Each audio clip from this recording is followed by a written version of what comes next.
na vida, né, espiritual, na vida financeira. Eu entendo que todos esses campos, eles trazem um conserto também com o Senhor. Mesmo talvez a pessoa que marcou na vida financeira.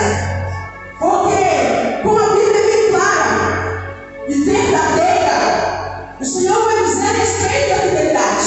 Porque quem não é fiel com o Senhor, pode tirar o seu, vamos dizer assim, o seu vazio lá, porque vai perecer. Esses dias eu falei com uma pessoa isso.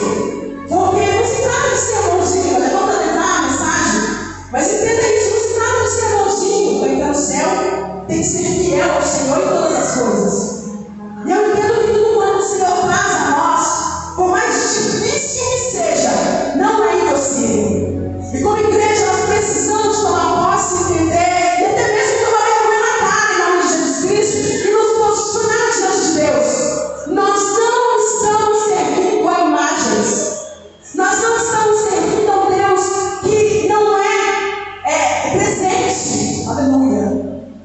Ele é sim invisível aos nossos olhos.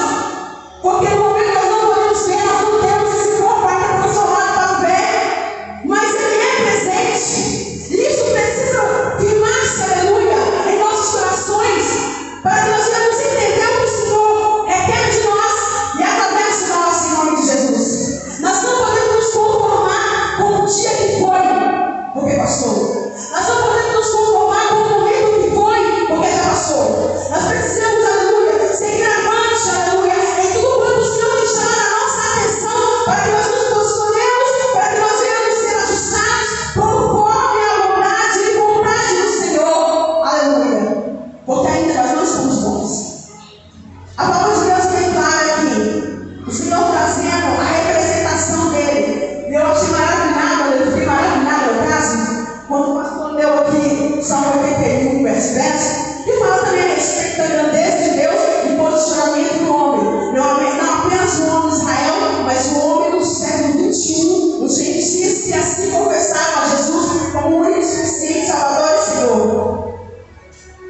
E como a palavra do Senhor sempre vai nos trazer a respeito de tudo quanto é necessário de mudança e transformação, quando observamos o que o Senhor traz aqui, né, não apenas a Israel, mas a sua igreja, o Senhor ele sempre vai trazer o objetivo de resgate, né, como assim o Senhor nos resgatou no mundo que nós vivíamos, né, seja no mundo lá fora, quem assim, né, veio no mundão, e é hoje uma nova criatura, e também aquelas pessoas que talvez nasceram no berço evangélico, mas precisou se render ao Senhor, precisou se arrepender, precisou se voltar ao Senhor. Porque nós sabemos que não adianta ter pai e mãe cristão se o filho não andar no caminho corretamente segundo a vontade de Deus. Ele tem que voltar-se também ao Senhor. Ele precisa também se arrepender dos seus erros e voltar-se a Deus. E quando então nós observamos o resgate de Israel, o objetivo era para que o povo aprendesse a ter um relacionamento de intimidade com o Senhor e de observância da lei de Deus. Quando nós observamos a lei ali, quando o Senhor leva, ou melhor, Moisés ao monte, o Senhor ali das tábuas, a lei, para que o povo vivesse segundo a vontade de Deus, né, em toda a terra. E então nós vamos observar leis as quais o Senhor trouxe, tudo quanto o Senhor trouxe em declaração, tudo quanto o Senhor se revelou, né, aonde o ser humano suporta, para entender que o Senhor é grande, que o Senhor é santo, que o Senhor é Deus, que o Senhor é Criador, que o Senhor é Rei, e nós somos servos do Senhor, nós somos filhos, e filhos têm que ser obedientes, filhos têm que ser tementes, filhos têm que não apenas ouvir, mas praticar a palavra do Rei, a palavra do Pai, aleluia. E aí, quando observamos a palavra de Deus, nós vamos ver então em Êxodo, capítulo 13, verso 17, diante de todo o acontecimento, a Bíblia vai dizer que Faraó, ele então deixa ir o povo de Deus, não nos levou Deus pelo caminho da terra dos filisteus, a Bíblia sabe disso, que estava mais perto, ou seja, se eles passassem pelas terras dos filisteus, provavelmente chegariam lá à terra prometida mais rápido, mas Deus não quis dessa maneira. Deus não vai pegar, aleluia, um atalho, porque Ele tem o caminho certo para que os seus assim percorram e aprendam a buscá-lo, aleluia, a se render diante dele. Então o povo vai pelo caminho mais longo, segundo a palavra de Deus. Então Deus não deixa eles passar pela terra dos filisteus. Por que Deus não deixa? A Bíblia vai dizer que estava mais perto, porque Deus disse para que o povo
é. Aleluia. Ele é além do que eu e você podemos tentar explicar. Deus nos proporciona, aleluia, posicionar-nos de acordo com sua vontade, mediante qualquer coisa que estejamos vivendo. Qualquer dificuldade qual você esteja vivendo, entenda uma coisa: se alinhe em Deus. Que as outras coisas, enquanto as outras coisas, se alinhem em Deus. Porque Deus dá o escape, Deus dá o suporte para você aguentar. Não é nada além do que você não possa suportar. Entenda isso. Porque talvez você esteja pensando assim: o que eu estou vivendo é grande demais, eu vou parar. O que eu estou vivendo é grande demais. Eu talvez não vou desligar, mas você só mais um na igreja. Deus não quer mais um. Parado no tempo. Na linguagem lá fora, viajando na maionese. O Senhor requer homens e mulheres permanentes, aleluia.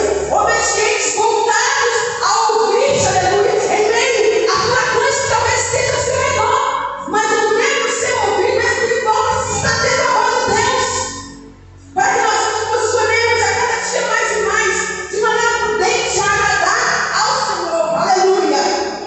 Quando observamos a palavra de Deus, este é o capítulo 2, verso 23, nós vamos observar os escape de Deus, aleluia. Os filhos de Israel clamaram devido à servidão. A Bíblia vai dizer que então Deus deu escape, aleluia.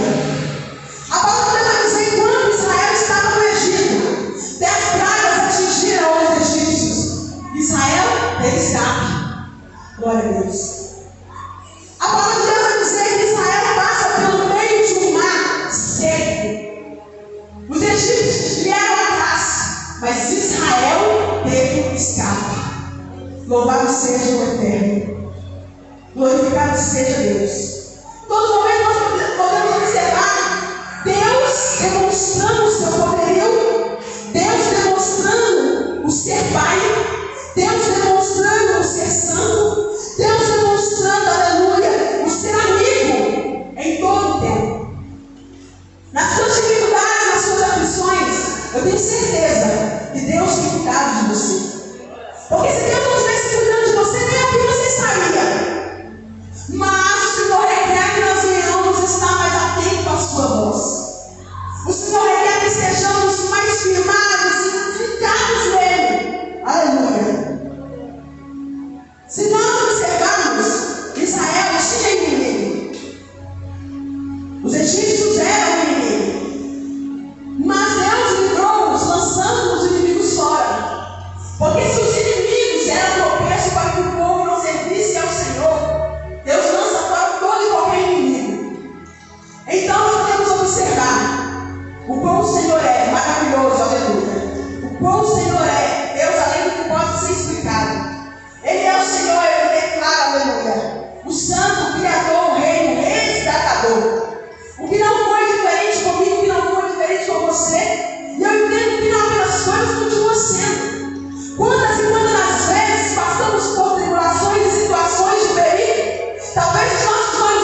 pode ser distração na tua vida. Quando observamos Israel agora, mediante aquilo que o Senhor dera de escape e as distrações veio, a palavra de Deus vai dizer, e quando ele conquista, aí vem a distração. As águas amargas foram distração. Esse é o capítulo 15, verso 24. A água ficou amarga. O povo começou a fazer o quê? Murmurar. Distração. A fome por causa de carne. Esse é o capítulo 16, verso 2 e 3. O povo estava querendo carne. Bifão. Distração. Por que tudo isso é distração? Porque tirou o foco da busca. Voltaram-se às coisas da terra. Carnal. Queria alimentar só isso aqui. O espiritual não está na linguagem que nós usamos, século XXI, pouco se lixando. E quantas vezes nós não achamos assim? Dentro da igreja, por exemplo, a criança corre. Você foca mais a criança correndo do que no cultuar a Deus. Distração. A Bíblia me fala a respeito de voltar-se a cultuar ao Senhor de maneira racional. E eu entendo isso tendo consciência do que você está fazendo e para quem você está fazendo. Não estamos aqui meramente diante de um ser humano. Não estamos aqui diante de patrão. Não estamos aqui diante de alguém familiar que talvez seja importante para nós. Não estamos. Não estamos diante de pai ou filho, bebê amamos. Não estamos. Nós estamos diante do Deus infinito, do grande eu sou, o Rei, o Senhor, aquele que os seus pés repousam sobre a terra. Eu não sei se você compreende isso. Eu não sei se você entende a dimensão, aleluia, de uma grandeza de Deus. Não matará a sua. Que o ser humano, a ciência, aleluia, não consegue explicar. Pode até tentar, mas não consegue, porque ele é grande, ele é soberano. Ele é, aleluia, não há explicação. Ele opera, aleluia, conforme a sua vontade. Ele abre a porta onde nem sequer tem. Ele faz acontecer no tempo dele, na hora dele, para que o povo dele entenda, pelo menos um pouquinho, a grandeza que ele é. E isso nós precisamos entender, sem as distrações, tirar nosso foco. Então, Israel, distraídos, a Bíblia vai dizer em Êxodo 17, que depois da água amarga, a água acaba. Situação que levou até mesmo a distração de Moisés. Porque a água acaba, o povo murmura, Moisés irado, em vez de tocar na rocha, ele faz o quê? Ele bate na rocha. O que custou ele? Entrar na terra prometida. E a gente está achando que não vai ter consequência. Meu Deus.